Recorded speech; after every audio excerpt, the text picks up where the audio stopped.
Seja bem-vindo a mais um Acelera Podcast. Eu me chamo Gil Porto. Fala pessoal, me chamo Márcio Oliveira. Hoje teremos a presença aqui de um advogado que também é professor. A gente vai ter muita informação sobre esse segmento hoje. Isso aí, antes de apresentar o nosso convidado, galera, aquele recado de sempre. Toda terça-feira, aqui no nosso YouTube, vídeo novo às 19 horas. O arroba é Acelerando Podcast, tanto aqui no YouTube como no Instagram. Então segue lá, deixa uma moral pra gente, deixa um comentário, deixa um assunto, um tema que vocês querem que a gente fale sobre isso. E a gente vai estudar com o maior carinho, beleza? Bem-vindo aqui ao nosso podcast, Dr. Valmir Lima. Satisfação ter você com a gente aqui. Eu que agradeço, Gil. Eu agradeço pelo convite e vamos lá. Primeira coisa, né, Márcio? Se apresenta aqui para a nossa audiência. Quem é o Dr. Valmir Lima? Bem, eu sou advogado há quase 10 anos, atuo principalmente na área trabalhista e na área de direito do consumidor. Sou professor também de direito digital na Unifat. Tenho pós-graduação nas áreas de direito trabalhista, direito previdenciário, direito do consumidor, direito digital. Faço parte também de duas comissões da OAB, daqui da Bahia, em especial da Associação de Feira de Santana, que é o OAB de Direito do Consumidor, e o OAB do Direito, na verdade, o OAB do Juizado Especial. E também sou assessor jurídico na Câmara de Vereadores de Rafael Jambeiro. Então, tem uma longa escala aí nesse ramo. Só de pós tem 4. Isso. 4, top. Doutor, agora em relação a gente viu aí tantas atribuições ao senhor, né? Acho que só o senhor ou a você, posso... Eu gosto de falar a você. Você, né? Todas as atribuições assim, foi quando você decidiu se tornar advogado, estudar primeiramente, foi sua primeira opção, se tinha outras opções ou foi, isso aconteceu? Olha, minha história é um pouquinho interessante, porque confesso que, por exemplo, no colegial, ensino médio, não era um dos melhores alunos. Eu diria que até um dos piores. Entretanto, quando chegou a fase de eu decidir, por assim dizer, a área que eu iria atuar, o curso que eu iria realizar, a profissão que eu iria seguir, eu me recordei quando eu tinha basicamente 10 para 11 anos, no qual eu, numa conversa em família, virei para minha mãe e falei que, primeiro, eu seria advogado, segundo, seria bem-sucedido, seria rico, para que quando ela chegasse a uma certa idade, eu dar uma bengala de ouro para ela. Então, o direito sempre esteve vinculado no meu subconsciente. Quando eu realmente decidi a profissão que eu queria seguir, já estava, digamos que... Enraizado, exatamente. Show. Bengala de ouro. E acesso a bengala de ouro, não? Ainda não precisa. Ainda não precisa. Para ele não precisa. Não para precisar, mas vai para presentear. Vai aqui, né? Para passear, tirar onda. Sim, você como professor que também que atua na parte do direito, como advogado, como é que você vê o judiciário hoje no Brasil? Olha, o judiciário, na realidade, é composto por vários atores, né? A gente aqui pode fazer uma avaliação digamos que o ator mais conhecido do judiciário, que seria o juiz. Hoje eu teço diversas críticas referente ao posicionamento de alguns juízes, porque de fato, eu entendo um pouco o lado deles, porque de fato o número de processos cresceu bastante, o número de demandas cresceu bastante, existem infelizmente poucos advogados que fazem um trabalho criminoso, furtam dados, entram com processos sem nenhum tipo de vinculação, contratação real do cliente, só para tentar ali de alguma forma obter algum tipo de vantagem indevida. E esse tipo de postura desses pouquíssimos profissionais termina gerando um sentimento, como eu posso colocar aqui, generalista de alguns magistrados. Então, vem dificultando algumas demandas, vem dificultando alguns processos, justamente para evitar algum tipo de fraude, evitar algum tipo de ilícito, mas termina atrapalhando também o trabalho dos honestos. E isso realmente é um fator que vem prejudicando um pouco o andamento do judiciário.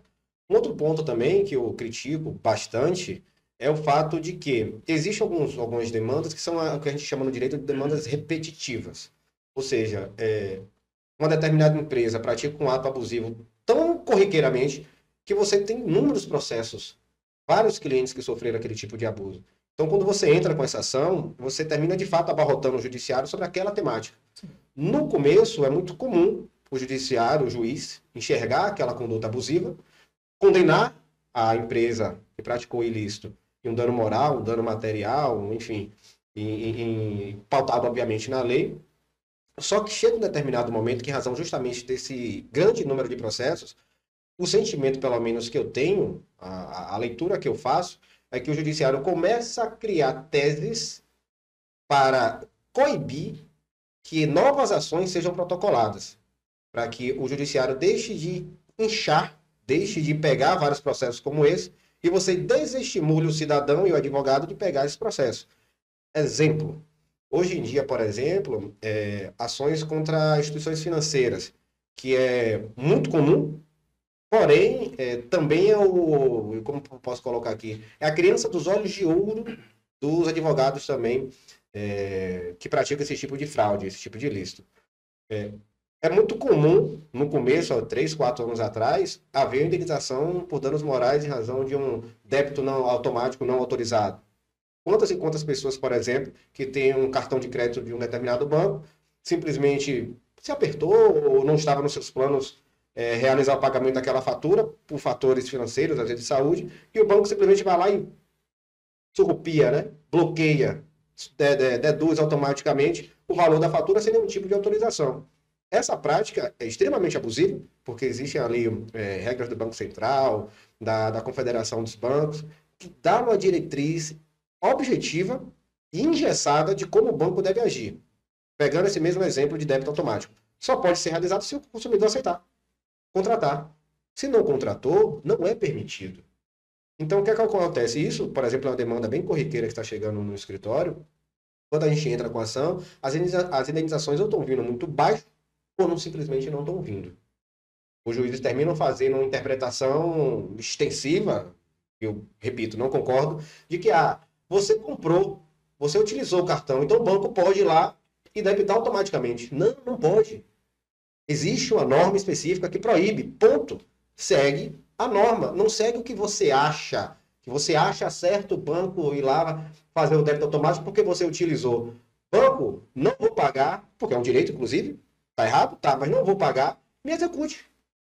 Execute, entre com ação de execução. Faça aplicação de juros com base na lei, com base no que o Banco Central diz, me execute.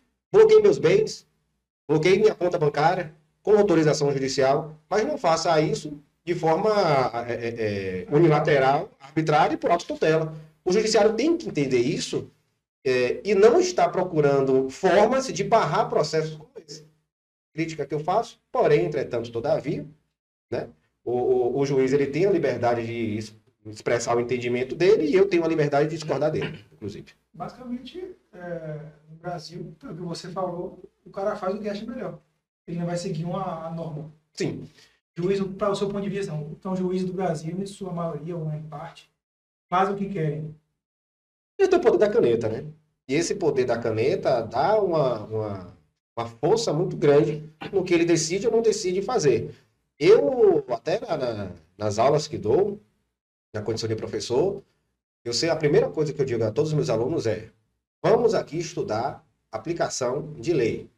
Não vai existir aqui uma hermenêutica, uma interpretação elástica da lei, ou minha visão de mundo e de pessoa. Vai existir o que a lei diz. Ponto. Se a lei diz que pode, pode. Se não pode, não pode. E é o que a gente chama de interpretação literal. Então, minhas provas que eu realizo, trabalhos que eu realizo dentro da sala de aula, é pautado no que a lei diz. Ainda que obviamente, que eu sempre deixo meu aluno ciente de que em algumas decisões, ainda que a norma diga isso, em algumas decisões, ou em várias decisões, a interpretação do judiciário, baiano em especial, né, está sendo direcionada para outro caminho. E não podemos concordar. Eu sou defensor de que a advocacia não é para os fracos, é para os fortes. E, infelizmente, em vários momentos você vai ter que brigar, vai ter que se dispor, mas você vai ter que defender o que você, inclusive no momento de pegar a carteira do OAB, prometeu. E é a lei. Inclusive, Gil, doutor Valmir, isso a respeito que o senhor falou aí da questão do que as empresas impõem, eu tive até um caso desse, que foi dado favorável aqui na comarca de Feira, e quando foi para Salvador, eles reformaram, que chama, né? Isso, aí eu acabei perdendo, que foi de uma operadora de celular que ficava mandando, debitando uns valores quando era pré-pago, debitavam uns valores referente à caixa postal. Só que a gente nunca contratou esse serviço, só que como o doutor falou, tava uma avalanche muito grande ele deve saber até qual operadora é. Uma avalanche muito grande contra essa operadora. Então, vários amigos meus tiveram decisões favoráveis. Só que a minha aqui em Feira deu favorável. Só que chegou lá em Salvador, aí reformou. Aí eu falei, ó, não era para ter dado, mas com certeza a gente viu que a gente foi lesado. A gente está sendo lesado, mas vai depender do entendimento do magistrado, da turma, né? Eu não sei. Então, diante de todo esse assunto que a gente está falando, doutor, o pessoal aí que está ou está estudando ou está querendo entrar para a área, para estudar direito, o que é que você diz para a pessoa desistir, para a pessoa... Porque o cara que pegou o negócio pelo meio do caminho, né, Gil? Já pensou, o cara, rapaz, eu vou estudar, eu vou ver a lei. Mas, peraí, a lei está aqui e não vale. Ah, mas esse juiz fala que vale, esse aqui fala que não vale. Eu vou fazer o quê? O que é que você tem para falar aí pro pessoal que tá para conversar aí? Olha, é um temor muito grande que eu vejo de alguns colegas recém-formados, de meus alunos. É aquela sensação de incerteza de me formei, muitos até conseguem ser aprovados na prova da ordem. Estou com a OAB, mas e agora?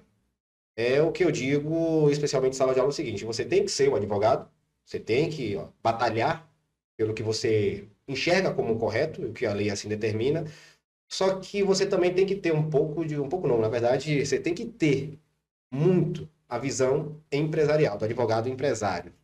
Essa é uma necessidade que, sinceramente, eu até defendo que as instituições de ensino superior do curso de Direito tenham esse tipo de matéria, porque simplesmente você termina de se formar, você sabe a lei, você sabe muitas vezes, como aplicá-la, só que como é que você convence o cliente, como é que você capta o cliente de forma, inclusive, legal, não uma captação irregular com base nas normas da OAB, mas uma captação saudável, uma captação legal. Como você faz isso? Como você convence o cliente? Isso não é letra de lei, isso não é CLT, isso não é Código de Defesa do Consumidor, isso é empreendedorismo. Isso é você saber vender o produto, você saber convencer seu cliente, inclusive sem nenhum tipo de firula, sem nenhum tipo de mentira. Olha, o que vocês passaram aqui, por exemplo, é mais pura verdade. Tem situações aqui que é meio que loteria. Se cair no juiz A, ganho, a gente já sabe já. Você, caiu aqui em tal juízo, ganhamos. Vamos ver agora se tiver recurso. Caiu em tal juízo, já era.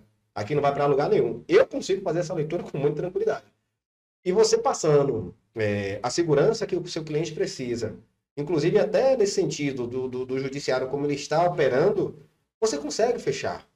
Você consegue captar seu cliente, porque não basta só o conhecimento. Você tem que ter essa veia empreendedorismo.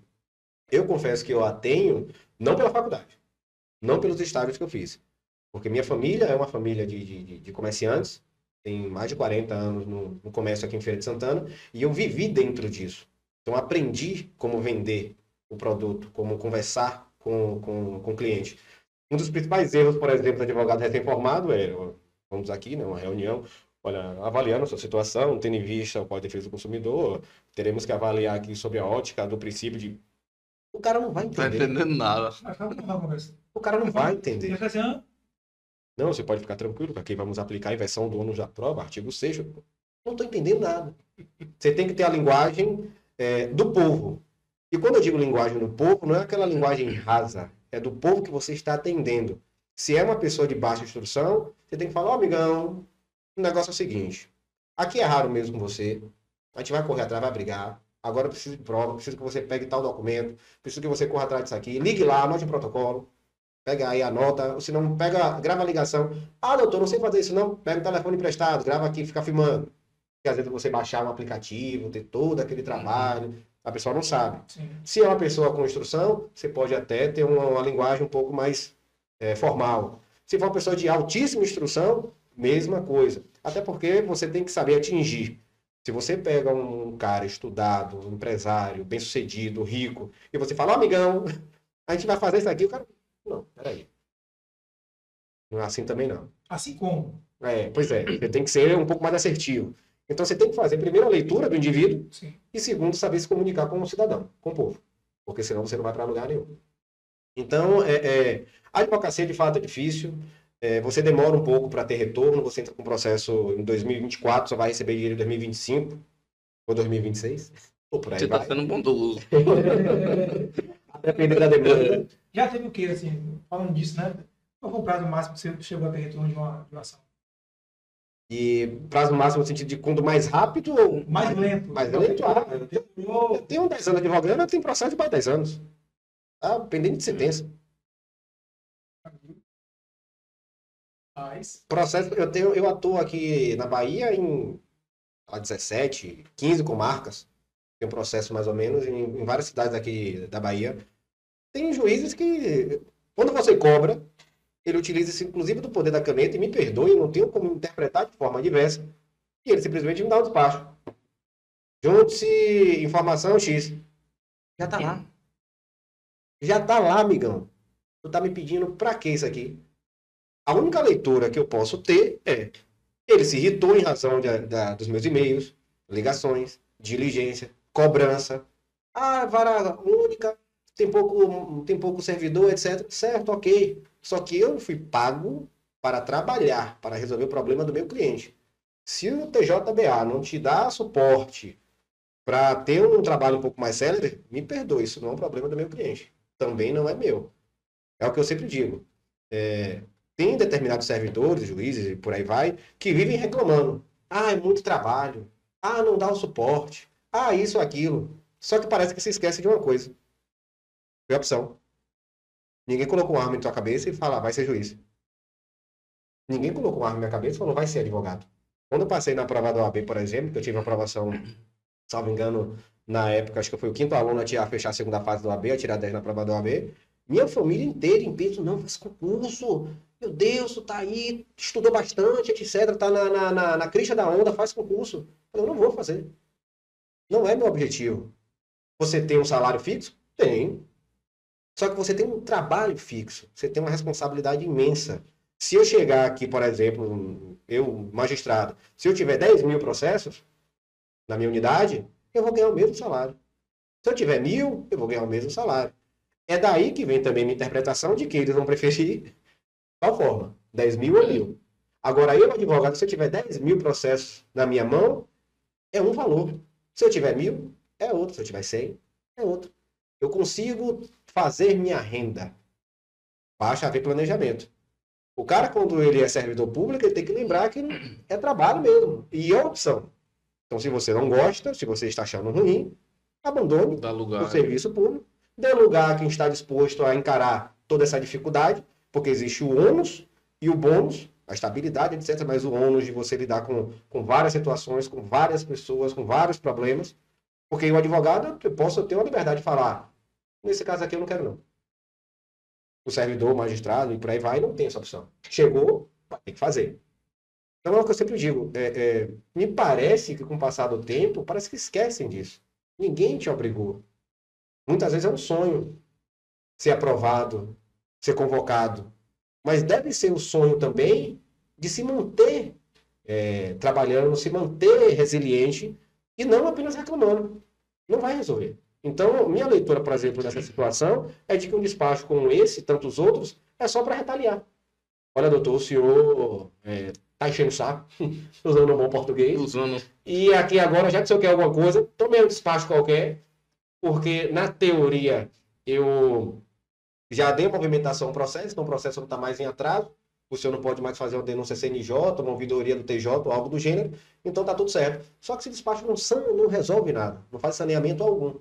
É só balela.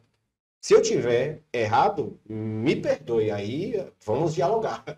Vamos dialogar. Mas a interpretação óbvia, porque eu sou muito lógico em tudo que eu faço, eu não enxergo chifre na cabeça de cavalo, eu enxergo que me é mostrado, que está na minha frente. sim. E a interpretação não é diversa. Então, os desafios para o advogado, para o estudante de direito, para os advogados recém-formados, é enorme. Só que se você tiver um planejamento, tiver essa visão de nichar, aonde eu vou atuar, eu tenho que ser empreendedor, eu tenho que saber vender meu produto, e eu tenho que brigar em vários momentos, eu acredito que ele tenha tudo para alcançar o sucesso. Assisti esse podcast e pensar, vou virar advogado mesmo? Será que eu vou? Que massa, eu vou para ele, né? Será que eu vou? Não, Só vai formar os fortes. só não vai que tem sangue no olho. E você falou do início de carreira, né? Que o pessoal tem que fazer essa análise que vai fazer. E como é que foi o seu início de carreira? Qual foi o desafio, assim? Gil, esse desafio foi o que me marcou, foi muito difícil passar disso aqui, eu passei. Como você passou disso? Olha, o ponto A, por assim dizer, primeiro começa na faculdade.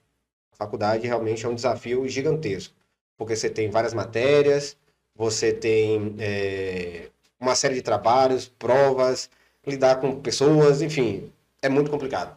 Às vezes você encontra professores maravilhosos, como eu encontrei, são referências na minha vida, e você encontra professores que deixam muito a desejar. Só que o que é que acontece? Apesar de ter vários professores como referência no meu trabalho, eu nunca me limitei ao que é dado em faculdade, ao que é dado dentro de sala de aula. Pegava meu livrinho, abria, lia ele todinho. Eu, graças a Deus, comecei a estagiar cedo, então tinha ali um retornozinho financeiro razoável, que era basicamente gasto todos em livros.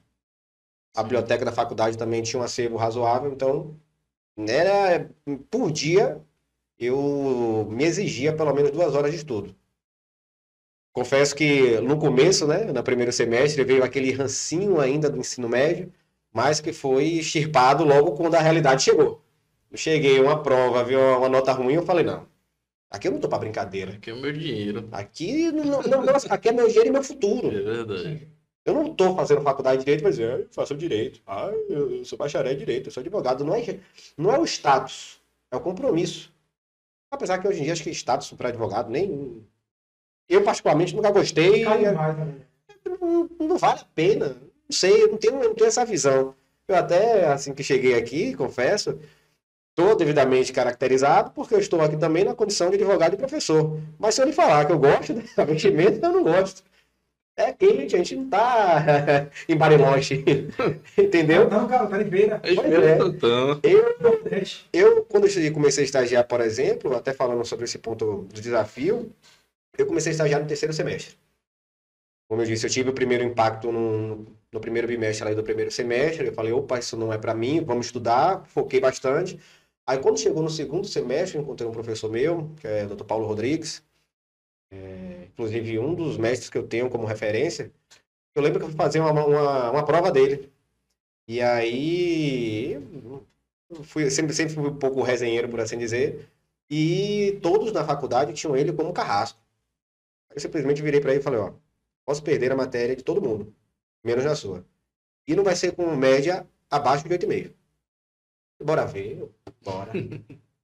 E aí realmente tive um semestre muito bom com ele, notas boas também, acima do prometido, inclusive. Ele viu o potencial em mim e falou, ó, você quer estagiar? Você começa a estagiar já no recessozinho do segundo semestre pro terceiro, e aí a gente mete bronca. Eu falei, não, vamos. Pra você ter ideia, era uma média de 5, 6 quilômetros entre minha residência e o escritório, que eu ia de bicicleta. Suando, e eu era gordo ainda. Suando igual o tirador de espírito ruim, como dizem os ditados antigos, né? E com roupa social. Acho que é por isso que eu não gosto. Porque era uma exigência de Paulo, inclusive, porque você podia estar entrando, um cliente, então você tem que ter a postura, tem que ter a indumentária, como dizer, né? Então, foi um desafio muito grande. Eu passei um ano, basicamente, estagiando com ele, até que eu fiz um processo seletivo dentro do Ministério Público daqui da Bahia. Fui aprovado em segundo ou foi terceiro lugar e logo fui chamado. Aí, realmente, o retorno financeiro era um pouco melhor, consegui comprar uma motinha ali, que também me arrependendo, quebrei a perna, decidi de moto. Puxa, Mas, indo para a faculdade, estudando, e eu acho que o principal desafio, de fato, foi a faculdade. Quando eu obtive a carteira da OAB, que realmente é o sonho, a realização para qualquer estudante, falei, pronto, agora vou ter que ganhar dinheiro. E foi um desafio essa questão do empreendedorismo para mim. Só que, como eu falei, eu tive a sorte de ter nascido numa família de comerciantes. Então, é muito comum recém-formado, o nicho de cliente dele é sua tia, a mãe, seu irmão, um primo, um amigo próximo. Só que isso é escasso. Isso em 1 ano, 2 acaba. Então você tem que sair da zona de conforto, da bolha, e expandir. E graças a Deus, logo no primeiro ano, eu consegui fazer uma expansão interessante.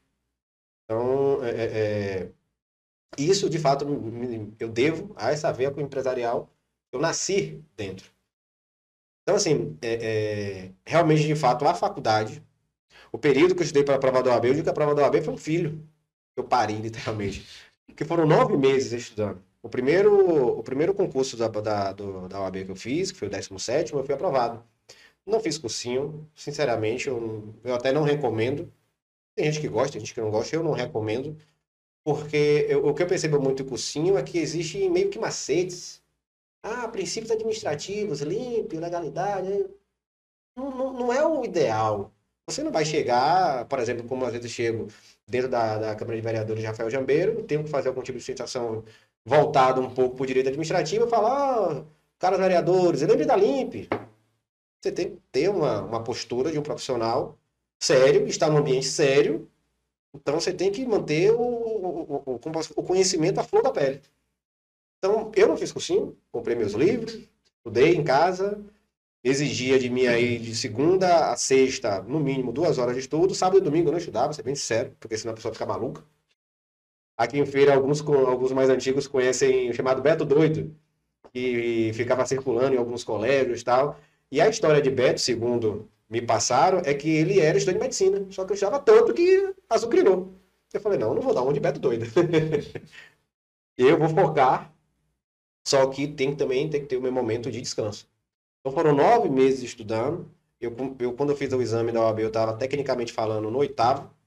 Aí eu consegui antecipar, porque à época a OAB exigia que para ser garantido a aprovação, né, e a concessão da carteira, você tinha que estar no último ano do curso, ou seja, no nono. O nono semestre e o 10º. Eu estava no meio do 8º. Então fiz a primeira fase, acho que, salvo engano, fiz 60, foi 62% da prova.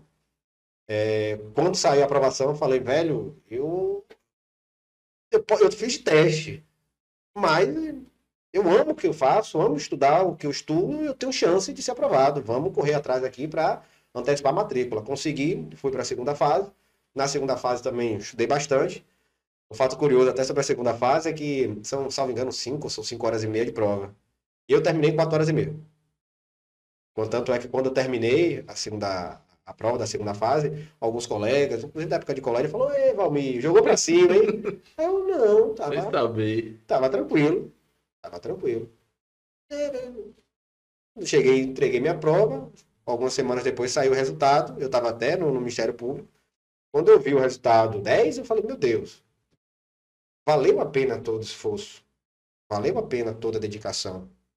Então, são fases, por assim dizer, que todo estudante de direito vai encarar durante a faculdade, durante todo o curso, depois durante a preparação para a prova da OAB, e é uma realidade também dura de que todo advogado vai encarar, até aqueles que já vêm de família, etc., mas vai encarar a dificuldade de andar com as próprias pernas e de ter essa visão, de fato, de vamos aplicar o direito, mas eu preciso também ter uma veia empresarial para sair da bolha de conforto, sair dessa bolha familiar, afetiva, que querendo ou não, todo advogado recém-formado, ele bebe dessa fonte assim que sai. Mas se você permanecer, você dura 2 anos. E olhe lá. 9 meses de estudo. De certa forma, ele conseguiu diluir bastante, né? Porque tem gente que quer estudar o dia todo. Não quer ver a luz do dia, né? Um mês, 2 semanas, 3 semanas. E ele conseguiu diluir durante 9 meses, que ficou uma coisa bem tranquila, né? Você vê que não tem loucura, né? Isso. É só você manter. A constância, né? Estuda, dá uma pausa, pra não ficar louco. Agora, doutor Valmir, partindo desse princípio da sua ótica, tanto de aluno como de professor, o que é que você falou aí da questão empresarial do advogado saber vender seu serviço, seu produto. Se você tivesse esse poder de colocar ou uma matéria ou alguma questão na formação do aluno, o que é que você faria para esses alunos eles já saírem mais bem preparados para o mercado de trabalho, para não ter tanta dificuldade como você teve, aí como você falou também, a sua família já no ramo de negócio, né? O que lhe ajudou bastante, mas quem não tem esse acesso, o que é que você acha assim que poderia ser inserido no curso para ajudar esse pessoal? Olha, vou puxar um pouco a sardinha para o meu lado, no direito digital, né? E eu sempre falo isso com todos os meus alunos. Olha, eu vou ensinar aqui vocês a matéria, porque tem que ser passado, só que eu também vou ensinar a ganhar dinheiro. Eu preciso preparar vocês para um concurso, para um OAB, para um ENAD, etc. Mas eu não vou querer olhar para o meu aluno daqui a 2, 3 anos dentro de um carro de Uber, vendendo um sapato na loja. Não que seja um demérito desse tipo de profissão. Mas venhamos e convenhamos e sejamos lógicos. Como eu disse, eu sou lógico o tempo todo. Ninguém aplica 40, 50, 60 mil para ter um retorno mensal de 2. Você não vai investir 60 mil para ter uma formação para simplesmente se sentir confortável ganhando 2 mil. Eu acredito que, sinceramente, acho que um dos principais pontos que você tem que fazer é foco. Ah, eu não vim de uma família que tenha essa questão empresarial, saber vender, de vendas, etc. Olha, a internet facilitou e muito você estudar, buscar se aperfeiçoar, principalmente no que você desconhece, mas que você tem que ter curiosidade e empenho para isso. E querendo ou não, além da internet, até porque eu não sou tão adepto a cursos, etc., online, mas todo mundo dentro do seu seio familiar tem alguém ali que é um comerciante, ou já foi um comerciante, ou tem essa veia de empreendedorismo, e talvez seja até um fator humanamente e socialmente necessário você parar e conversar. Ô Gil, poxa, tu é meu primo, ou tu é amigo de meu irmão, eu vejo que você é empresário, etc. Como é? Vamos conversar aqui, como é que é? Qual dica tu poderia me dar? Porque eu não sei. Humildade. E você tem uma pessoa ali, sempre próximo. É quase impossível não ter. Buscar se aperfeiçoar no que você não sabe. Existem ferramentas boas, ferramentas da internet. Existe também aí muita balela desses cursos que não, você vai agora ter 5 mil processos no seu escritório, basta fazer isso. Não é assim. Não é assim. Realmente. Mas você sempre vai ter ali alguém próximo que vai poder te orientar. E aí você vai buscar o aperfeiçoamento. A faculdade, eu acredito que poderia ter uma matéria como essa. Como eu defendo, por exemplo, na escola, uma educação financeira ou um melhor trabalho na matéria de matemática, mas a faculdade poderia colocar ali uma matériazinha até que opcional, quem sabe, de empreendedorismo jurídico. Para que você fuja um pouco, muitas vezes, das palavras rebuscadas que tem no livro e consiga se conectar. Isso também se faz necessário, especialmente no mundo digitalizado de hoje, é que você tem que entender que seu cliente ele é humano. Então, o fator humano ele vai ter que estar presente. Tentar desvincular um pouco dessa conectividade e partir, em algumas situações, para o pessoal. Como até havia dito aqui, a questão da pandemia acelerou e muito esses contatos virtuais, mas em alguns momentos você tem que saber se conectar com o seu cliente. Então, assim, o direito digital, por exemplo, que é a matéria que eu leciono, eu enxergo ela como de extrema importância, puxando novamente sardinha para o meu lado, porque tudo hoje é digital. Hoje o crime é digital, hoje o trabalho é digital, hoje você compra casa pelo meio digital, hoje tudo é digitalizado. Contrato de banco é digital, você compra as coisas pela internet, tudo é digitalizado.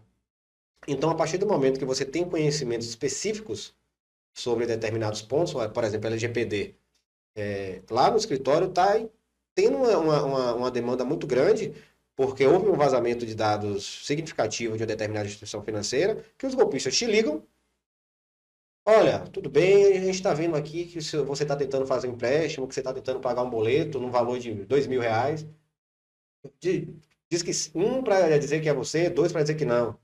Aí você vai lá e bota 2, porque de fato não é você. Aí vem uma pessoa, entra em contato contigo, até recomendo, viu, pessoal? Gravem, se você receber algum tipo de mensagem dessa. Entra em contato contigo e fala, olha, eu tô vendo aqui que você tá com R$200 e 12 centavos de saldo, que seu cartão de crédito é final tal, que você mora na rua tal, e passa todas as informações a ponto que você fala, não, aqui é o banco. Não pode ser outra pessoa. Quem é que vai ter tudo isso de mim? Então, por exemplo, isso é um vazamento de dados, claro, que é vedado pela LGPD.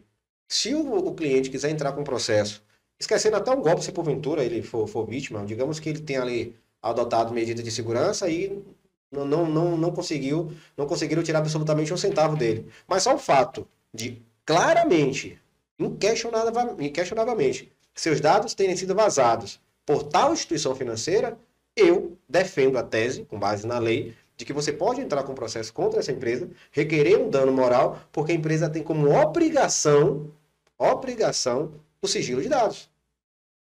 Tem como obrigação utilizar de mecanismos técnicos razoáveis e seguros para garantir a proteção dos dados daquela pessoa, daquele indivíduo, daquele usuário. Ponto. Não é uma interpretação elástica que eu estou tendo. É o que a lei diz.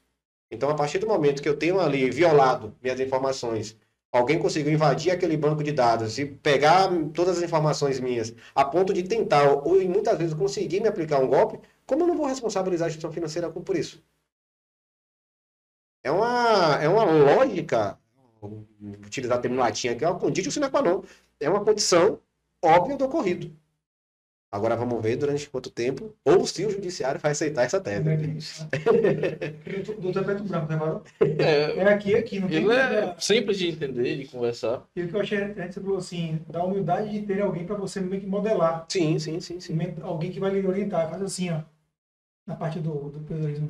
Porque, por exemplo, Gil, muitas vezes, seu cliente não vai te procurar para ter informações jurídicas, ele não vai com humildade falar, eu não sei, você que estudou. Por que você não pode simplesmente buscar alguém próximo, parente, um amigo, um conhecido, e colher e beber dessa fonte de empreendedorismo que a pessoa já vive?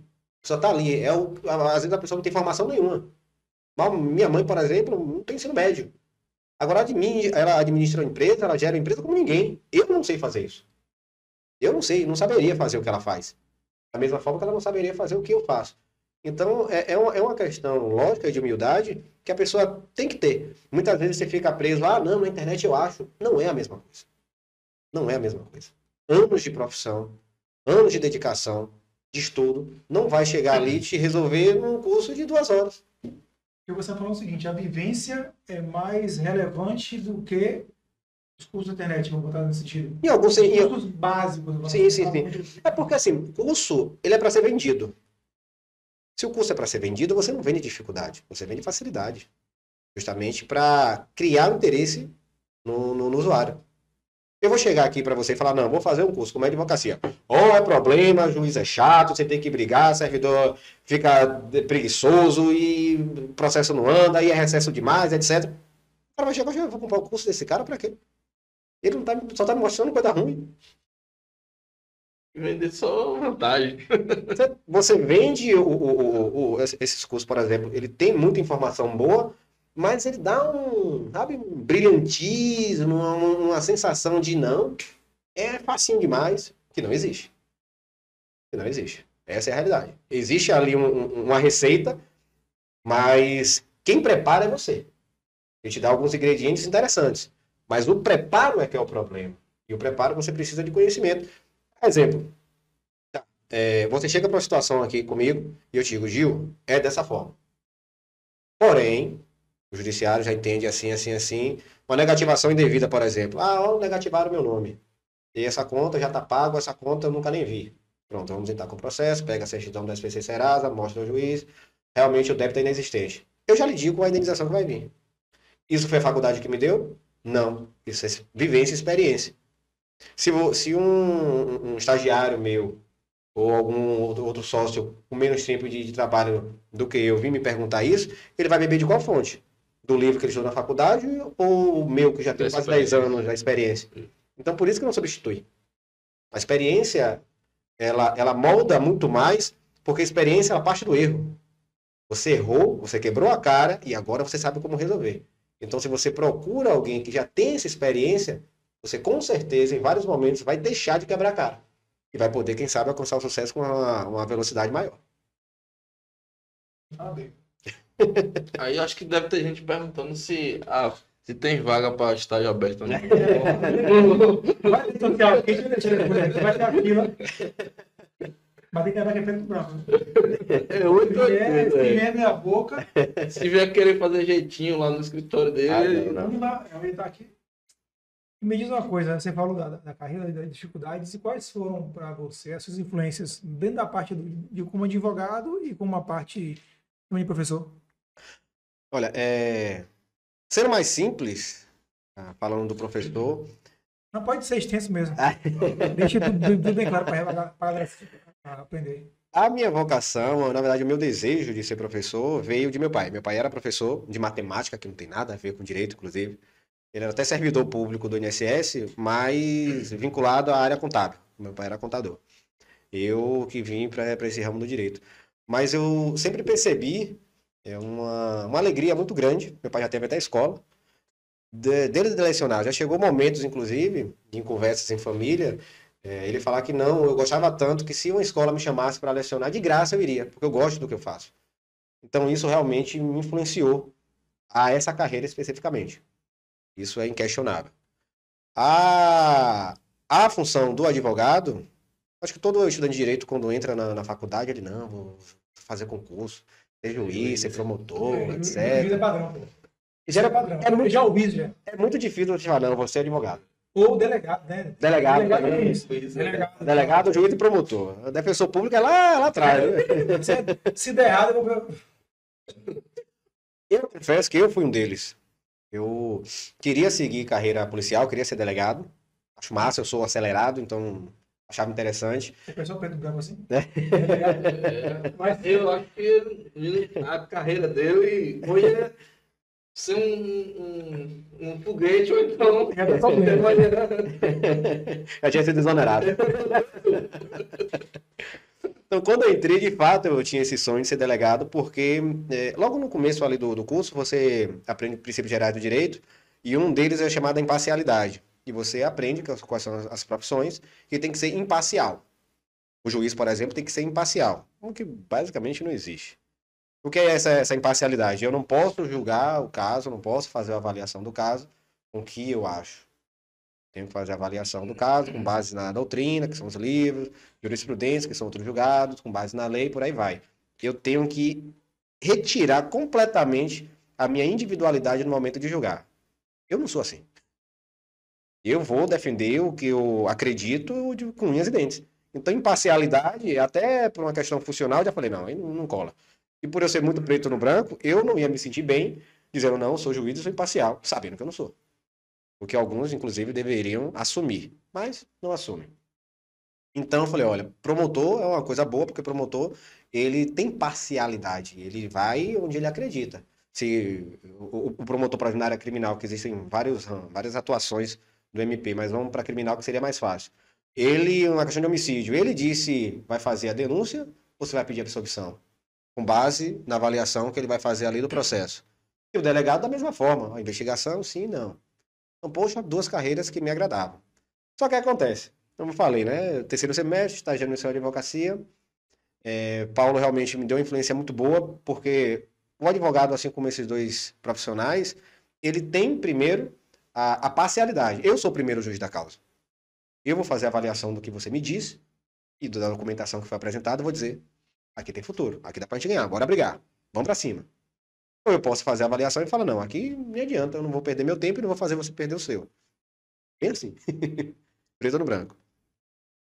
E a parte boa também da advocacia, que eu comecei a enxergar também nesse primeiro estágio, é que além de ter a parcialidade de decidir o que eu vou pegar, onde eu vou atuar, é ter a liberdade de que processo eu vou, ainda que seja bom, se eu vou pegar ou não. Porque, sinceramente, meu amigo, tem processos que são maravilhosos, mas o cliente é tão insuportável que você fala, ó, toma.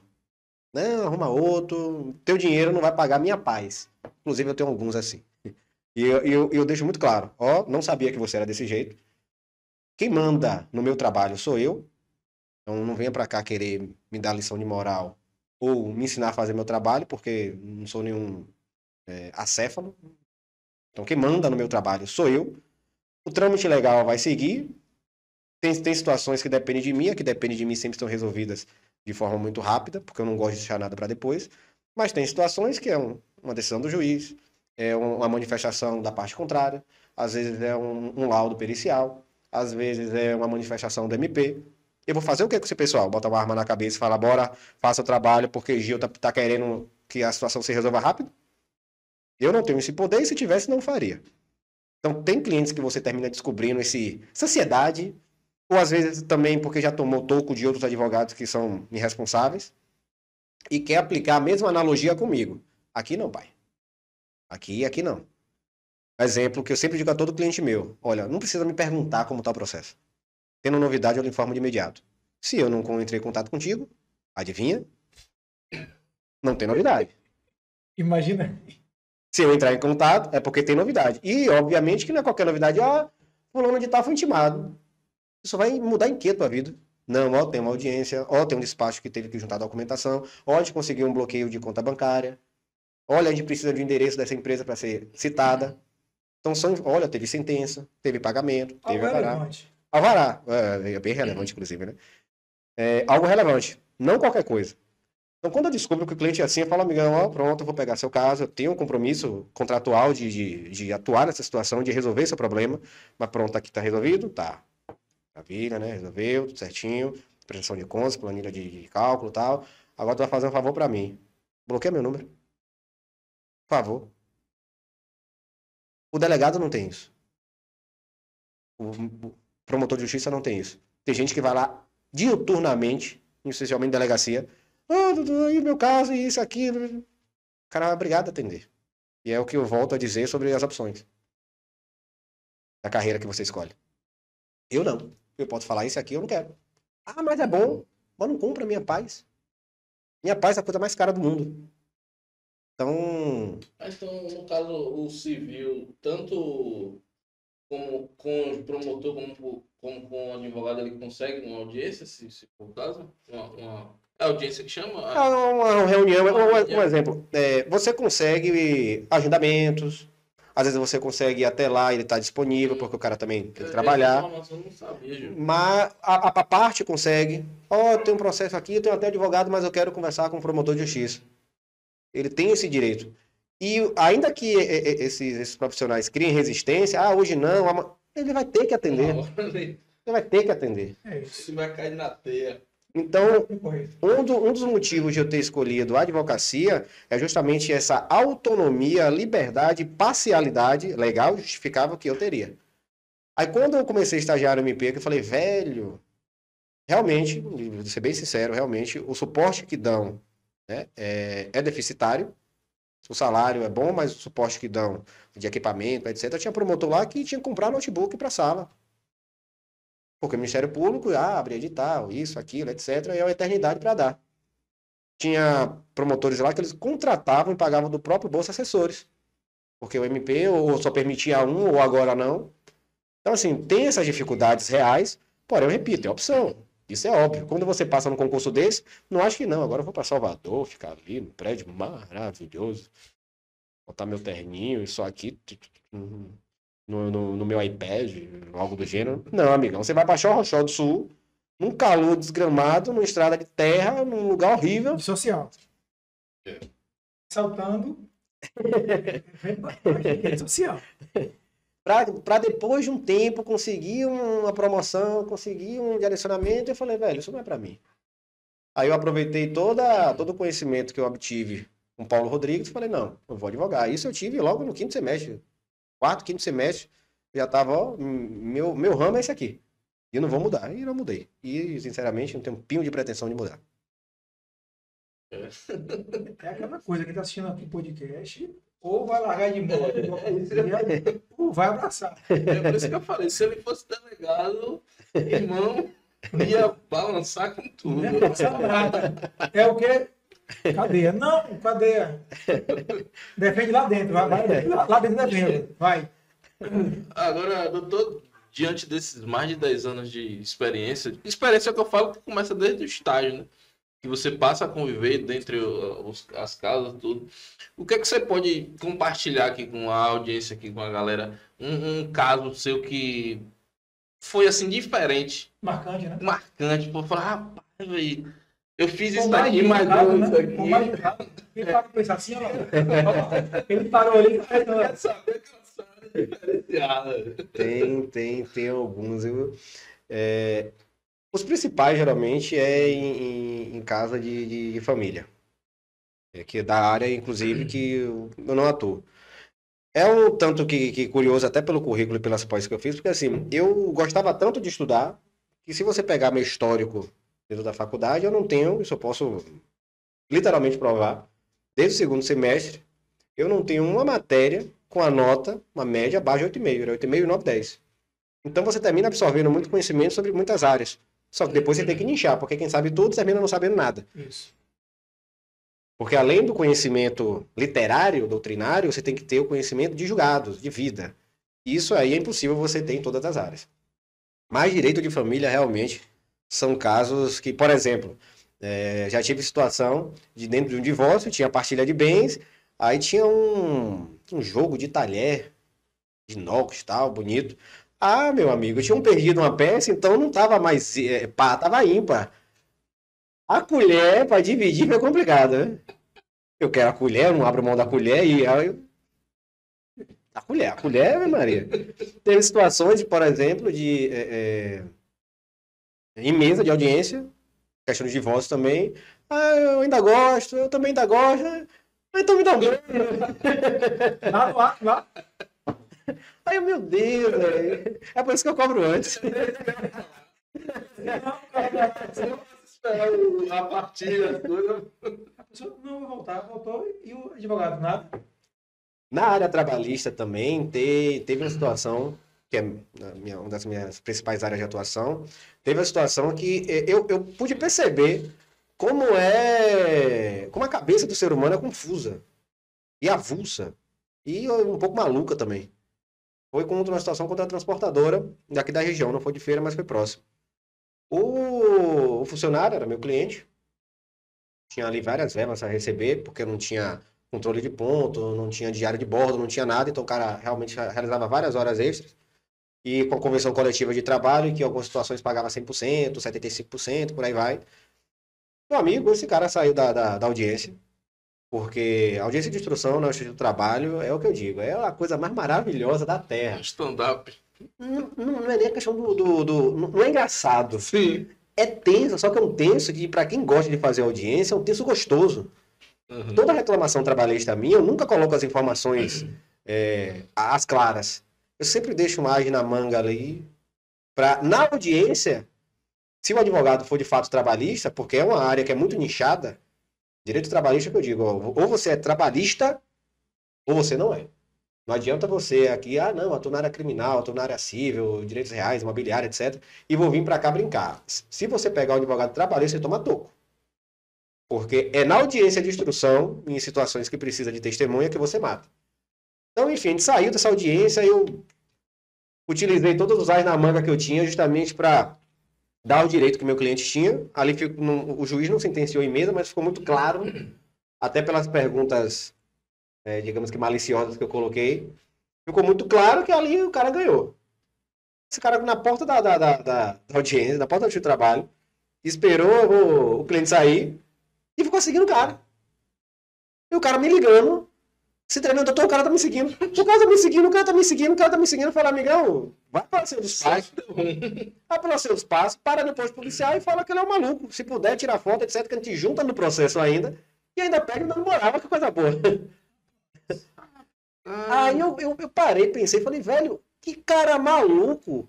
Porque, vamos lá, é uma máxima, até hoje no meu Instagram, que eu de vez em quando abro caixinha de perguntas, aí tava falando sobre reconhecimento de vínculo trabalhista. Que é basicamente quando você não trabalha de carteira assinada, existe ali aquele acordo, sinceramente, maluco. De boca. De boca. É aquela coisa mais retardada, mais doida que um empresário pode fazer. Ah, não, você trabalha aqui 3, 4 meses, depois assina sua carteira. A pancada, meu amigo, quando vai para o trabalho, a depender do cargo que o cara exercia, do salário que ele exercia, do tempo que ele prestava serviço, ali os horários, você toma uma docada de um bocado de 3 meses, 10 mil. 3 meses, 10 mil? É. Porque existem multas, existe uma série de fatores ali. Então, assim, teve até uma pergunta que fizeram, né? Na verdade, um comentário que fizeram. Que na Justiça do Trabalho, o patrão é o vilão e o empregado é sempre o mocinho, é sempre o coitadinho. E não é desse jeito. Acredite, a lei trabalhista, ela em vários momentos dá tanto poder ao patrão, ao empregador, e se você saber ali como aplicar aquela lei, criar um regimento interno, pegar a convenção coletiva de trabalho, meu amigo, você bota seu funcionário para trabalhar direitinho. E aqui eu não estou dizendo fazer trabalho escravo. Um chicote nas costas. Não, ó, sua função é essa. Você vai fazer isso nesse horário e acabou. Exemplo, você sabia que o funcionário, por obrigação, por lei, não eu vou pensar se eu vou fazer ou não. Por lei, ele é obrigado a fazer hora extra. 2 horas. Desconhecia.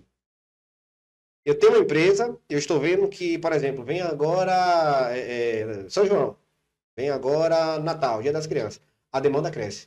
Eu estou te comunicando aqui agora que na Semana da Criança você vai fazer aqui sexta-feira, quinta e sexta, 2 horas extras em cada dia. Não tem obviamente que você tem que ter um diálogo.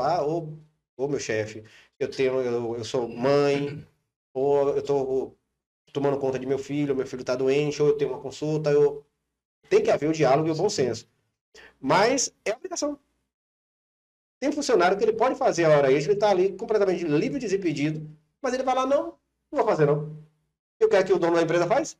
Nada. Por quê? Porque não sabe. Aí se ele pega um advogado que não é da área trabalhista, vai dizer o quê? Não, olha, realmente não pode fazer isso não. Mas pode. Está na lei. O judiciário entende como legal. E se esse cara não demonstrar, de fato, um motivo razoável para não realizar essa hora extra, você pode dar advertência no cara, se isso já é reincidente, uma suspensão. Se isso houver uma real reincidência, uma justa causa. E não vai reverter. Não vai mudar. Agora, como eu digo, é você saber aonde você pode cobrar de seu funcionário com base na lei. E o funcionário é a mesma coisa. Se o seu chefe não está depositando o FGTS, você pode cobrar. Essa questão, por exemplo, de desvio de função hoje em dia, que todo mundo fala sobre isso, o desvio de função, o judiciário hoje basicamente meio que aniquilou. Existem pouquíssimas situações que o adicional, né, o plus salarial em razão do desvio de função é dado. Exemplo, eu sou vendedora, porém, meu empregador, meu patrão manda fazer limpeza do banheiro de uso comum, de funcionários e de clientes. Não, isso aí está muito errado. Muito errado, porque isso aí pode ter, inclusive, adicional de salubridade. Agora, se for, por exemplo, mandou limpar meu setor de trabalho, você não vai ter princípio da colaboração. Você está ali para trabalhar. Se você está realizando uma função dentro da empresa, no seu horário de trabalho, que não demonstra uma desrazoabilidade, uma abusividade, você não vai ter nada, o judiciário não dá nada. Eu sou caixa, mas eu trabalho no restaurante e às vezes sirvo mesa. Faço o trabalho de garçom. Você não vai ganhar nada, você não vai ganhar adicional por um desvio de função em razão disso. Então são situações que você fala, pô, velho, eu tô às vezes com um funcionário lá parado, porque eu tô com medo de pedir para ele fazer tal coisa, porque senão ele vai me processar e vai ganhar dinheiro. Não vai. Simplesmente assim. Agora, se você pega uma pessoa que não é da área, o que é que vai dizer? Não, não pode mesmo não, viu? Porque olha, isso tá muito errado, viu? Tudo é a questão do advogado. Informação.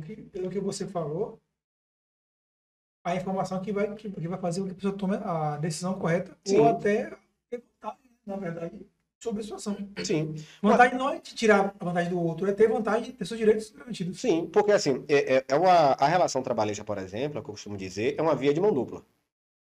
Você vai prestar o serviço e você vai ter que pagar o seu funcionário tudo direitinho, tudo bonitinho. Não pode haver nenhum tipo de abusividade de um lado ou de outro. Mas o que acontece? Esse seguidor mesmo que falou essa frase. Com certeza, ele tem essa visão generalista que muitos passam de que não, se você for para o seu trabalho, acabou com tudo. Não. Se você agir certo, meu amigo, você não vai tomar uma condenaçãozinha. Se você agiu errado, aí sim. Aí você me pergunta, doutor, você vai mais para que lado? Para o funcionário ou para o patrão? Vou pelo certo. Se está errado, está errado. Se está certo, está certo. Acabou. Não tem meio termo nessa situação. Então, assim, em casos curiosos, né, só repisando, esse caso trabalhista me chamou a atenção porque o cara, ele é alienado.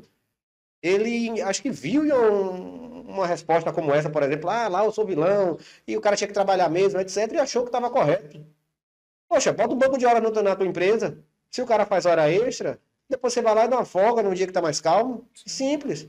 Só que ele, por desconhecer, Sim. e talvez, né, não sei, por não ter uma assessoria preventiva ou até mesmo litigiosa adequada naquele momento, ele achou que podia seguir o cara para, sei lá, ameaçar. Doido e pedra. Doideira hoje.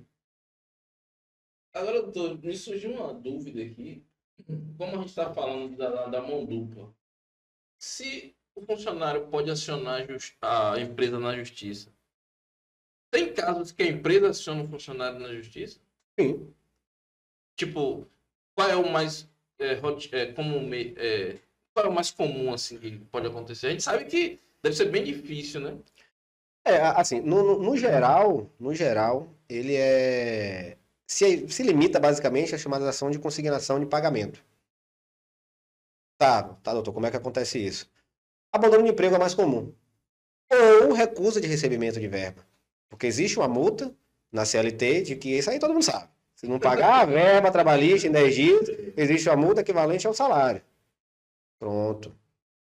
Demiti meu funcionário, falou, ó, daqui 10 dias você vem aqui receber seu dinheiro. Hoje em dia o Pix é para facilitar isso. Passa lá no CPF do cara, se tiver uma conta bancária, o juiz não quer nem saber, pagou. Ah, mas eu não uso essa conta, isso é um problema seu, tá lá cadastrado, eu tinha que pagar, você não veio, eu resolvi meu BO. Então, quando era mais comum a questão de pagamento em espécie, vem aqui, você foi demitido, vem aqui dia 10, que seria o 10º dia útil. O cara vai, não quero receber não, eu achei pouco, eu não concordo, eu isso e aquilo. Ó, vamos entrar com ação de consignação em pagamento. O autor vai ser a empresa, o réu vai ser o funcionário, ele deposita isso em juiz e ó, o pau quebra. Situação também muito comum é em caso, como eu disse, né, de abandono de emprego. O cara simplesmente sumiu, a empresa tentou localizar, o judiciário entende que essa tentativa tem que ser pelo menos em 2 momentos, telegrama, mensagem, e-mail, etc. O cara sumiu, você fala, ó, eu vou fazer o desligamento dele por justa causa, inclusive, seguindo o rito certinho, a justa causa nessas situações é dada, e você faz o depósito judicial. Aí o funcionário, enfim, vai tentar ser localizado de alguma forma para receber o dinheiro dele. E se não for localizado, não tem problema, você não vai ter consequência legal nenhuma sobre isso. Esse, de fato, é o mais comum. Mais comum, interessante. Isso já aconteceu lá na empresa minha. O cara não foi. Desapareceu. Ele não foi. Literalmente ele não foi mais. E aí, cadê? Não tá vindo mais não. Não tá vindo mais não. Tá o advogado aqui, né? Pra saber o que tem que ser feito, né? Vamos ser justos. Enfim, né? Deram que eu abri e falar. Gente, é um desafio para todo dia. Ah, sim. Lidar com pessoas é lidar com um mundo diferente. Cada vez você lida com um mundo diferente. E uma coisa, eu também estava com uma dúvida. Sobre o Vale Transporte, esses dias, Gil, lá na empresa ele paga semanalmente, ele precisa pagar mensalmente. Qual o correto? Isso aí é negociável? Na realidade é assim, o que a lei diz é que o salário e esses benefícios, por assim dizer, vale alimentação, vale transporte, etc., tem que ser pago no 5º dia útil do mês. Certo. Essa é a regra. Então, assim, dentro da sua empresa, pautado no chamado poder diretivo do empregador, do patrão, ele pode falar, não, eu vou pagar por semana, eu vou pagar por quinzena, ou eu simplesmente vou pagar por mês. O que você não pode fazer é fugir do 5º dia útil do mês. Ah, eu vou pagar de 2 em 2 meses. Não, isso não existe. Você seguindo essa regra geral, as melhores, uma regra melhor, você pode criar tranquilamente dentro da sua empresa. Basta, no momento da contratação, isso já ficar devidamente acertado. Muitas vezes dentro do contrato de trabalho ou dentro do regimento interno. Não tem nenhum tipo de problema. Pode ficar a situação. Porque a pessoa falou assim, não, porque paga lá. Eu falei, ó, vou falar com o advogado. Eu não trabalho com isso, né? É massa. É bom saber de Saber de quem entende, né? de quem tem e quem já passou por diversos BO, né? Diversos. Muitos problemas. Falar em problema, a gente teve anos atrás, aquele problema do mundo todo, que foi a pandemia. Como é que foi para o Dr. Valmir esse período? Como é que foi a situação geral? Conta aí pra gente. Primeiro, eu fiquei com medo de morrer. Acho que todo mundo ficou. Pense num cara que ficou com medo de morrer, foi eu. Eu cheguei ainda a pegar a danada da Covid e aí eu falei, despedi de minha família aqui, vou embarcar, tá todo mundo morrendo, porque o pânico foi implantado naquele momento. Da mídia, né? Pois é, e assim, Tá, vamos ser sinceros, né? Acho que o cara que fala que não tem medo de morrer, ele é mentiroso. Ou doido. Eu não sou uma coisa nem outra. Então, tive, sim, esse medo. Mas, profissionalmente falando, foi um desafio gigantesco, confesso. Isso é, inclusive, a orientação que eu dou a todos vocês que são advogados.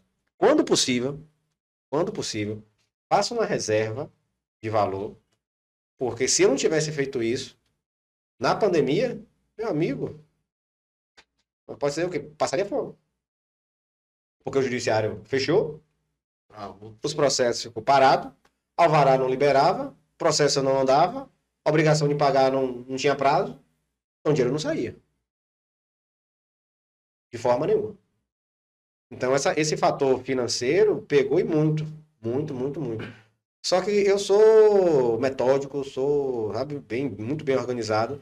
Eu sempre, desde o momento que eu comecei a ter um retorno financeiro um pouco melhor, meu planejamento sempre foi, eu vou manter guardado aqui, pelo menos, no mínimo, 6 meses de despesa fixa que eu tenho, porque se acontecer qualquer coisa, inclusive comigo, posso sofrer acidente, posso, enfim, tanta coisa. Ano passado, por exemplo, cheguei a capotar o carro, graças a Deus não tive absolutamente nada, mas podia ter acontecido alguma coisa comigo. Eu tenho despesas fixas, tenho pessoas que dependem de mim, então, graças a Deus, desde muito cedo na profissão, assim que eu tive retorno, eu consegui manter isso. Mas se eu não tivesse feito, meu amigo, eu imagino que muitos advogados passaram. Que se não é família para ajudar, ou uma estratégia dessa de ter uma boa reserva, você passaria perrengue. Porque servidor público, essa é a parte boa, o ônus da estabilidade, recebia maravilhosamente bem. E estava pouco preocupado se o advogado estava recebendo a varal ou não. Estava em casa, Pingando certinho. estava em casa, tomando o seu Negroni e tá tudo certo. Agora, doutor amigo, o que é que o senhor pode falar assim de para os profissionais, tanto na questão ética, como na questão do comprometimento com seus clientes? O que é que você pode dar de conselho para falar, ô velho, faço não, pô, porque depois o cara vai fazer isso e tal. O que é que você pode falar em relação a isso? Rapaz, é tanta história triste que às vezes que eu escuto. E não só escutar, como às vezes ter que atuar. Eu confesso que é um sentimento muito triste que eu tenho em algumas situações de ter que entrar em contato com o colega para cobrar. Fala, amigo, tu falou que não recebeu o alvará e tu recebeu. Tu falou que o processo não teve movimentação e teve. Então agora aí, e aí? Eu tenho processos dessa natureza. Principalmente, Você contra outros advogados? tem um processo dessa natureza. Teve um caso emblemático mesmo, foi até uma situação previdenciária. Por exemplo, eu atuo também nessa parte. Quando há o saque do RPV, que é o que o pessoal chama o atrasado, né? É mão dada. Eu tenho a opção de fazer o saque diretamente na minha conta. De fazer a prestação de contas para o cliente, como geralmente eu faço. Mas principalmente idoso, rural, que é uma pessoa realmente de baixa instrução. E aí entra naquela questão de você ter essa veia empresarial e também saber se conectar com o cidadão, com o povo. Esse pessoal que eu vejo que tem uma menor instrução é aqui, ó. Opa, ó, teu dinheiro saiu, viu? Tá lá na caixa. Vamos de mão dada? Pega na minha mão, vamos lá, a gente pega a senha, tudo dentro da documentação. Ó, o valor tá aqui, tá vendo? Que a gerente tá te mostrando. Meu contrato aqui também que tu assinou, lembra? Pronto, aqui, ó, é X%. Né, doutora? Pergunta a gerente, ela sabe fazer conta, né? Bancária. Não, tá certinho mesmo, pode fazer. Pronto, a senhora deposita o meu aqui, deposita o dela ou dele e tá tudo certo. Teve uma situação que eu tive que atuar, resolveu até de forma administrativa, porque realmente foi muito feio, de um determinado profissional. A situação era de uma menor de idade, adolescente, que sofria de diversos transtornos de cunho psicológico, depressão e outras coisas correlatas. E foi concedido o direito dela de receber, salvo engano, foram 3 ou foram 4 anos de auxílio doença, rural, inclusive. Era pessoa de baixíssima instrução e ainda com uma patologia mental. Foi aproximadamente 42 mil o RPV. Que a advogada, vai receber, vai receber, vai receber. Aí, por eu ser conhecido na região, olha esse negócio aí pra mim, que eu nem resposta eu tenho mais. E simplesmente quando eu fui ver, já tinha sacado há muito tempo. Isso é vergonhoso. Eu tenho minha imagem, minha alma limpa e posso mandar qualquer cliente para onde eu quiser, quando o assunto é meu trabalho. É exatamente por isso que quando chega cliente chato, que coloca em dúvida a minha ética, eu simplesmente falo, amigão, tá aqui, faço até, imprimo o processo todinho, tá vendo? Tudo bonitinho. Vai lá na OAB, que na OAB existe um setor que faz essa avaliação se o advogado está atuando de forma correta ou não, inclusive para fins de denúncia ao Conselho de Ética. Vá lá na OAB com o número do processo, com o meu nome, com o meu OAB, e diga se isso aí estiver errado, eu não quero nem um centavo. e ainda bota o dinheiro em cima. Então, eu tenho muito orgulho disso, de nenhum cliente, absolutamente nenhum, poder falar nada sobre minha ética e sobre minha postura, a ponto de não admitir que o cliente duvide do meu trabalho. Eu até compreendo, porque tem situações realmente que você já passou por outro profissional, ou já passou, hoje em dia, golpe tá, Ave Maria, complicado. Aqui no Brasil, acho que a cada 1 minuto são 6 golpes. Se não for mais. Pois é. Então, eu até entendo. Só que assim, meu primeiro... Quando essa investida a minha é feita, eu primeiro explico. Falo, eu entendo sua postura, entendo que é complicado, mas eu sou assim. E é desse jeito. Se permanecer, é exatamente dessa forma que eu trabalho. Finalizou, tá aqui, tudo certinho, tá ok? Ok, pronto. Bloqueei meu número. Ah, não, cara, não. Foi... Eu quero saber se isso foi instintivo, se foi sem querer, etc. Eu não permito, eu não admito. Então, assim, se eu poderia pedir alguma coisa aos colegas trabalhe certo. Trabalhe certo, porque isso mancha a imagem de absolutamente todos. O judiciário hoje em dia, por exemplo, essa questão digital. Hoje meu escritório é completamente digitalizado. Os atendimentos são digitalizados, a procuração e o contrato é digitalizado, tudo é digitalizado. Então, o que é que o judiciário hoje em dia, alguns juízes estão fazendo? A procuração digital, aquela que você tira selfie, etc., a gente não aceita. Mas, poxa, existe uma lei, existe uma medida provisória, existe o CPC, que diz que é para aceitar. Aí, repito, não é, o juiz pode, não. É para aceitar, tem validade. Se você chega, faz um contrato de trabalho digital, vai lá para o Justiça do Trabalho, faz um contrato com o Banco do Brasil, com instituição financeira qualquer, e o contrato é digital. Se o contrato tem validade, por que minha procuração não? Eles são mais bonitos que eu em quê? E a lei, assim, dá validade a essa documentação. Mas o juiz simplesmente não aceita, por quê? Tem colegas, infelizmente, que consultam outros processos, vê uma procuração digitalizada, pega aquela foto, faz uma edição, junta no processo dele como se fosse uma assinatura digital feita naquele momento sem ser, justamente para ter saque alvará, ter andamento de processo, etc. Tem situações aqui em Feira, que na condição de membro da comissão do juizado especial daqui em Feira, os juízes chegaram a me relatar isso. De advogados, especialmente de outros estados, porque isso pode, né, Pernambuco, etc., que colhiam documentação de alguns clientes, através da consulta, o processo é público, entrava com ação e simplesmente, deixa eu ver aqui, ó, quem é que parece mais com essa pessoa que eu conheço?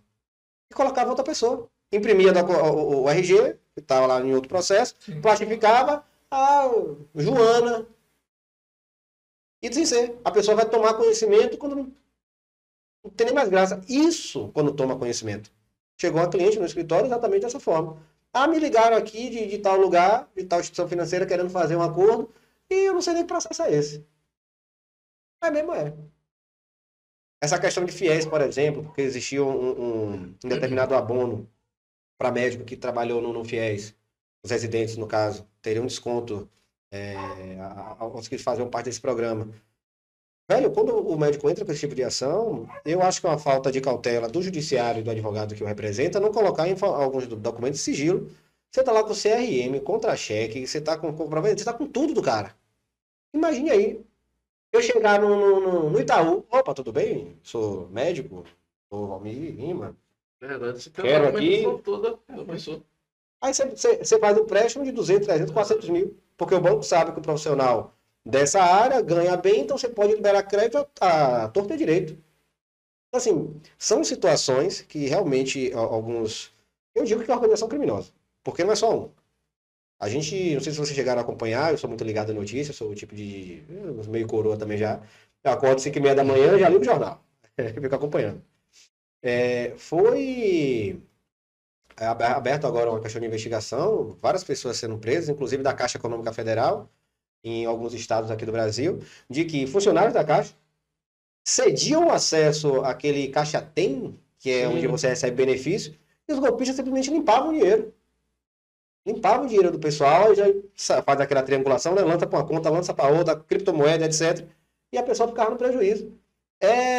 Eu não vou me lembrar agora exatamente a cifra, mas eu posso lhe dizer que é milhões a perto de bilhão. Então, assim, obviamente que tem galera da minha área, tem advogado no meio, porque para fazer consultas processuais, para ter acesso assim tão facilitado a dados que são públicos em razão da necessidade da publicidade do processo, tem que ser advogado. Assim, mancha muito a imagem de todos. A gente que trabalha honestamente termina encontrando barreiras como essa situação da procuração. O juiz não aceita, aí eu tenho que, com minha cara de tacho, falar com o cliente, ô fulano, o juiz não aceitou aquela procuração, agora não para sacar o alvará, porque aceitou o processo dele. Era para ser nulo desde o começo. Mas aceitou o processo inteiro, mas para sacar o alvará em razão de muito vagabundo que está limpando, dando golpe, tu vai ter que assinar de caneta igual a RG, viu? Bate igualzinho para sobrar nem dúvida. Porque se rubricar, ou se tremer a mão, tiver com frio, aí já era. Achar que É o dublê, ou a fraude. Vou pegar esse gancho dele, falou que é interessante. Na parte do OAB, esse controle, exemplo, eu estou com um advogado ali, Ana. Eu sempre falo Ana, não sei porquê. Eu dou um nome é Ana. Sei porquê. geralmente é Maria. É. Dona Maria. Dona Ana. Aí, doutora Ana tá ali. E aí eu não gostei, eu percebi que ela fez algo errado.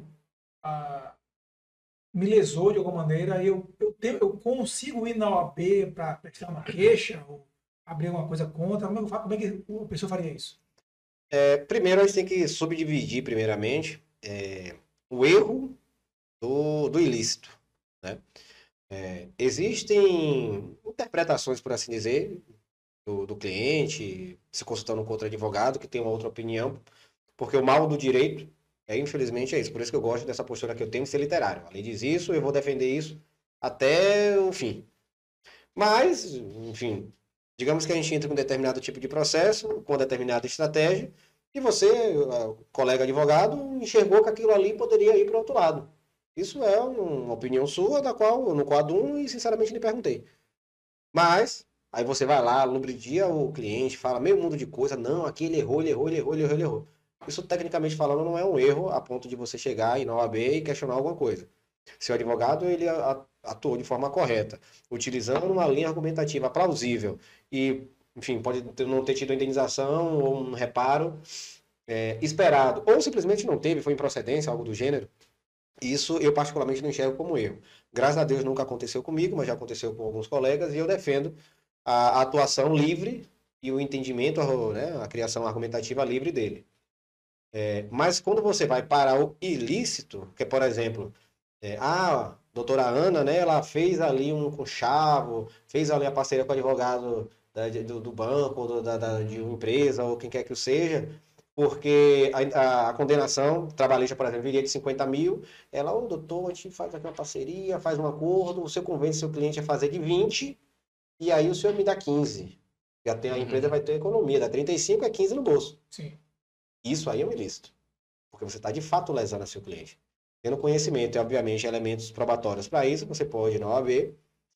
Existe um setor lá, salvo engano, é até dirigido por Dr. Diogo Rios, que foi meu professor, também é uma das pessoas que eu tenho imenso carinho, tenho como um mestre para mim.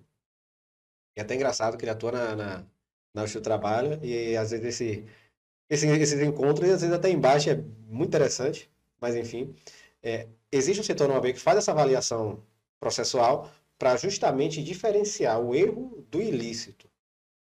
E quando eu digo erro também, existem situações que nem erro existiu, o que é muito comum. Existe um fator, por exemplo, chamado honorários advocatícios. Que é isso? Vamos colocar aqui juizado, é até fácil. Entrei com ação contra o banco, ganhei aqui um reparo, uma reparação de dano material, débito automático, por exemplo, de cartão de crédito. Debitaram lá 2 mil, eu não autorizei, o banco é obrigado a devolver esse valor, tive um dano moral de 5 mil. Tá bom que eu já simplifiquei o valor, que 5 eu sei fazer conta. O banco, satisfeito, vai e recorre. No recurso ele perde. No segundo grau de jurisdição, os juízes que compõem ali as turmas recursais podem entender que, olha, o banco ele tem dinheiro, não tem gratuidade da justiça, então vai ter que pagar honorários advocatícios. Geralmente no importe de 20%. 20% de 5 mil daria 1.000. O banco paga a condenação inteira, 6 mil reais. Os 1.000, de fato, é direcionado para o advogado que ganhou. Eu consegui manter a sentença, eu ganhei do advogado que recorreu. Ponto. Então, esse valor, por lei, é direcionado para o advogado que ganhou o recurso. Da mesma forma que a recíproca poderia ser verdadeira, se o cliente, né, o consumidor, não tivesse gratuidade. O que vai ser repartido com base nos honorários contratuais é os 5 mil. Só que tem gente que não entende isso. Ah, não, foi 6. Não, amigo, 20 aqui, tá, 20% aqui de honorários advocatícios. Não é de acréscimo indenizatório. Aqui é para cá, aqui é para lá. Então tem situações que até um outro colega, acho que talvez para captar o cliente, ou porque não gosta, ou porque não entende, não sei. Fala, não, aqui tinha que ser tudo mesmo. Aquele valor, né? Tem que ser tudo mesmo. Ele disse que não seria, que é tudo. É chamada sucumbência, né? Isso, os honorários sucumbenciais. Só tá sabendo que Algumas coisas. isso não. Aí que Quando falou 20%, É porque existem os honorários contratuais, que é aquele que você assina no momento de fechar a contratação do advogado, e os honorários sucumbenciais, que nem sempre, às vezes, é dado. Eu estou colocando do juizado aqui, porque é um pouco mais comum, e geralmente ele sempre se impõe de 20%, mas tem situações que é 1%.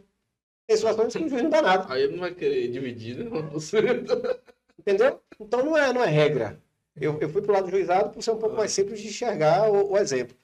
Então tem situações, por exemplo, o cliente, enfim, mal orientado, ou sem conhecer, ou o advogado, às vezes, por não saber explicar, acha que é todos 6 mil.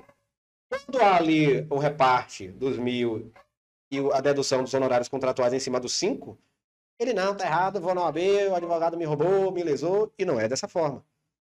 A lei, assim, determina que os honorários comerciais é para o advogado e a condenação vai ser, né, repartida ali com base nos honorários contratuais. Se é 20, se é 20, se é 30, é 30, 40, 40, 50, 50. Ponto. Entendeu? Importante lembrar também que o advogado não pode ganhar mais do que o cliente, né? Tem que ser... Exatamente. Existe uma vedação legal de que o advogado ele não pode ganhar mais. Só que, por exemplo, dentro dessa situação que eu estou lhe narrando, Sim, verdade. vamos colocar aqui uma aí. situação que o advogado fez o chamado cota lei de 50%. Então seria 2.500, 2.500. Só que, teve os 20% dos honorários advocatícios. Ele ganhou 13.500 e 2.500. Isso quer dizer que ele está infringindo a lei? Não. Por quê? Porque os honorários sucumbenciais automaticamente não compõem essa conta. Entendeu? Então, assim, a OAB ela faz essa avaliação preliminar, porque pode surgir situações como essa que eu estou falando, pode surgir situações de interpretação, de argumentação, mas pode também surgir o ilícito. Surgindo o ilícito, faz sua apuração, aí geralmente o cliente ele faz o registro da denúncia, faz uma queixa, essa queixa vai para Salvador, para a comissão de ética, para ser apurado o processo, etc. E o advogado ele vai responder o processo disciplinar administrativo. E aí, enfim, existe uma série de sanções. Acho que ano passado teve até um caso emblemático conhecido aqui em Feira de Santana de um determinado advogado, que ele teve a OAB, que se não me engano, caçada de tanto golpe que ele estava aplicando. Estava literalmente metendo a mão no dinheiro dos clientes. O que é horrível. Acho que foi cliente famoso. Foi. É um advogado que atua bastante nessa questão de recuperação de salvo engano, de contas, etc. Uhum. Lá no escritório também a gente até faz esse tipo de serviço, mas... preto no branco. Eu acho que a gente tem que botar o nome desse episódio preto no branco. Rapaz. É isso aí. E aí, João, alguma coisa mais pra perguntar pro doutor? Então, aqui foi tudo esclarecido. Muita informação, na verdade. Acho que a gente já tirou muita informação aí, velho. Foi bom ter você aqui no podcast. Foi muita informação, agregou muita coisa para você também que assistiu. Que vai assistir. Se você quiser deixar suas considerações finais aí pra galera. Primeiramente, eu tenho direito, se deixar, eu converso o dia todo, porque, como eu falei, eu amo o que eu faço. Apesar de não amar o tipo de roupa, mas eu amo o que eu faço. Então, é um prazer estar aqui, agradeço pelo convite, espero que todos tenham gostado. Se tiver qualquer tipo de dúvida ou necessidade, já me coloca aqui à disposição para retornar. É um papo talvez um pouco mais leve, menos professoral. Com certeza. A gente também tem boas histórias de vida aqui. O Gil é um amigo, ele sabe muito bem disso. A batalha que a gente trava todos os dias. E a gente se conhece de uma longa data, sabe como são as coisas, né? No mais, considerações finais a quem nos assiste, quem nos ouve. Se é estudando direito, não se desespere. O bicho pega, mas se você tiver sangue no olho e garra, você vence. Aos estudantes, é amigão, é muito livro mesmo. Tem a hora que tem que abrir a doutrina. Pelo amor de Deus, não escuta tanto Barroso, não. que é o ministro do STF, que fala que não sei para que, escrita rebuscado, fala rebuscada. Infelizmente, em determinados momentos, você vai ter que utilizar. Não tem para onde correr. Eu acho que é um desserviço que alguns magistrados, etc., fazem, no sentido de, como posso colocar aqui, mitigar, reduzir a importância de uma boa vestimenta. E quando eu digo boa vestimenta, eu não digo nem de marca, mas de alinhamento. Você tem que se manter alinhado, porque a profissão que você exerce é séria. Quem fala essa questão de não, vamos deixar mais leve, está esquecendo a seriedade que a nossa profissão tem. Então, mantenha, assim, uma postura séria, equilibrada. Quanto a essa questão de oratória, de fala, você tem que dominar. Então, toda turma que eu pego, obrigatoriamente, tem uma palestra, tem um bate-papo, e eu exijo isso, porque o advogado, sem uma boa oratória, ele não vai para lugar nenhum. Você vai para audiência, um cara mais preparado lhe aperta e começa a gaguejar. E aí você termina se estimulando, você não fica animado para a profissão, começa a achar mil dificuldades que naturalmente já existem. Se você não se desafiar a ponto de melhorar esses pontos, você termina realmente, enfim, desistindo ou ficando extremamente estimulado. Então, lembre-se da seriedade que o trabalho tem, lembre-se de sempre exercitar um pouco sua oratória. E infelizmente ou felizmente, em determinados momentos, você usar ali um venire contra factum próprio é interessante. Eu acho que dá uma certa elegância e demonstração de conhecimento na peça. É uma cobrança que eu tenho de meus alunos, de saber alguns termos, porque eles vão surgir. Porém, como eu disse, você tem que ter um certo escalar de postura. Quando você está no ambiente leve, você pode ser um pouco mais leve. Ambiente sério, mais sério. Não seríssimo. Vai lá no STF, fala com o Barroso, você, doutor, etc. Ele não vai chegar e falar para você que não, temos que perder tanta seriedade. Não vai falar isso, pelo contrário. Até porque ele é um cara extremamente bem preparado. Então, levar o trabalho a sério e ter essa seriedade do cargo, eu acho extremamente relevante e é, com certeza, um dos pilares para o sucesso profissional. Muito bom. E a rede social? Importante. Quem quiser me seguir... Quer fazer a caixinha de pergunta lá? Doutor Beto Branco. Quem quiser me seguir lá no Instagram, eu posto bastante conteúdo informativo. Às vezes também questão de aula lá na faculdade. É Valmir Lima, ADV. Vou estar lá, quiser deixar mensagem no direct, enfim, quiser saber um pouco do meu trabalho, tiver alguma dúvida. Eu e minha equipe também vai estar lá à disposição para auxiliar quem precisar.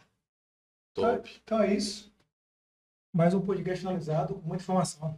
Isso aí. Um abraço e até a próxima. Valeu, galera. Tchau, tchau.